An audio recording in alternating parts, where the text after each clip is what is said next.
میرے نبی فرماتے جب میری امت میں 15 بری خصلتیں آ جائیں گی، فرمایا پھر میری امت انتظار کرے سرخ آندھیوں کا اور زلزلوں کا، انہیں زمین میں دنسا دیا جائے گا اور آسمان سے بھی تابڑ توڑ حملے ہوں گے۔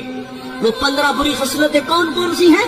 فرمایا جب حکمران طبقہ سرکاری خزانے کو دونوں ہاتھوں سے لوٹنا شروع کر دے گا، والامانۃ مغنمن، جس کے پاس امانت رکھی جائے گی وہ ذاتی مال سمجھ کے ہڑپ کر جائے گا، والزکاۃ مغرمن، مالدار لوگ زکات دینا چھوڑ دیں گے، وتولب لغیر الدین، علماء دین دنیا کے طلبگار بن جائیں گے، وَأَتَى رَجُلُ امْرَأَتُهُ، فرمایا آدمی بیویوں کے فرما بردار ہوں گے، وَأَتَّى أُمُّهُ، ماؤں کے نافرمان ہو جائیں گے، وَأَدْنَى صَدِيقَهُ، دوست کے ساتھ حسن سلوک سے پیش آئیں گے، وَأَقْصَى أَبَاهُ، باپ کے ساتھ بد سلوکی کریں گے۔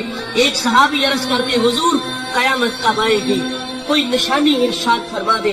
فرمایا جب مائیں ذلیل ہو جائیں گی تو قیامت آ جائے گی۔ فرمایا یہ دوست کو دیکھ کر باہیں پھیلائیں گے، باپ کو دیکھ کے رستہ بدل لیں گے، وَشُرِبَتِ الْخُمُورُ، شرابیں عام ہوگی، اور اس امت کا اول آخر پہ لان تان کرے گا، تو پھر کیا ہوگا؟ سرخ آندھیاں آئیں گی، پھر کیا ہوگا؟ زلزلے آئیں گے، پھر کیا ہوگا؟ زمین میں دنسا دیا جائے گا، پھر کیا ہوگا؟ آسمان سے تابڑ توڑ حملے